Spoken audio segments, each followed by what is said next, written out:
കാണുന്ന വഴിയിൽ കൂടിയാണ് സുധി ചേച്ചി ഇത്രയും നാളും വന്നോണ്ടിരുന്നത്.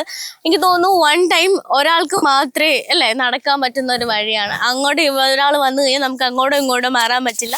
കാരണം നടക്കുമ്പോൾ തന്നെ താഴ്ന്നു പോകുന്ന ഒരു വഴിയാണിത്. അപ്പൊ ഇവിടുന്ന് രാത്രിയൊക്കെ എങ്ങനെയാ ചേച്ചി ഒരു അത്യാവശ്യം വന്നു കഴിഞ്ഞാൽ നമ്മൾ എങ്ങനെയായിരിക്കും പോവാ? ആണ് ഭയങ്കര വഴിയില്ലാത്തതുകൊണ്ട് നമുക്ക് പോകുന്ന റിസ്ക് ആണ്. പിന്നെ സുഖമില്ലാതെ തീർന്ന് അടിഞ്ഞു പോയി കഴിഞ്ഞാൽ നമുക്ക് ഭയങ്കര പ്രയാസമായിരിക്കും. ഒരു ഹോസ്പിറ്റലിൽ കേസ് വന്നു കഴിഞ്ഞാൽ അത്രയും പെട്ടെന്ന് കൊണ്ടുപോകാനൊന്നും പറ്റില്ല. കാരണം ലൈറ്റ് ഒന്നും ഇല്ലാത്തൊരു ഇരുട്ട് പിടിച്ചൊരു സ്ഥലം ആയിരിക്കും അല്ലേ രാത്രി ആയി കഴിഞ്ഞാല്. പിന്നെ ഗ്യാസ് ഒക്കെ ചുമന്നിട്ട് വരാനൊക്കെ ഭയങ്കര അയ്യോ വണ്ടിയൊന്നും വരില്ല ഇങ്ങോട്ട്. അതെ അയ്യോ ഭയങ്കര റിസ്ക് ആണ് ഇവിടുത്തെ. പിന്നെ ഞാൻ ഈ പ്രദേശം കാണുമ്പോൾ ഞാൻ ആദ്യമായിട്ട് ഞെട്ടിപ്പോയി. ഞാൻ മറ്റേ അനക്കോണ്ട സിനിമയ്ക്കകത്തുള്ള ഒരു പ്രദേശം.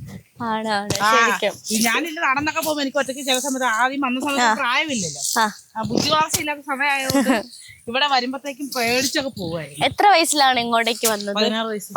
16 വയസ്സിലേക്കാണ് ഇങ്ങോട്ട് കുടി കയറിയത് കേട്ടോ. ശരിക്കും ഒരു അറിവില്ലാത്ത ബുദ്ധിയില്ലാത്ത പിള്ളേരെ ശരിക്കും ഒരു തുരുത്താണല്ലേ. നമുക്ക് ഇങ്ങനെ പോവാനുള്ള നിർവാഹം ഇല്ല. രണ്ടുപേർക്കും ഒരു സമയത്ത് പോകാൻ പറ്റുമെന്ന് എനിക്ക് അതൊക്കെ പേടിയാണ്. കാരണം എന്ന് വെച്ചാൽ ഇങ്ങോട്ടൊന്നും ആയി കഴിഞ്ഞു കഴിഞ്ഞാൽ എങ്ങനെയാണ് തിരിച്ചു കയറുന്നത് എനിക്ക് അറിയില്ല. അങ്ങനത്തെ ഒരു അവസ്ഥയാണ്. അതെ അതെ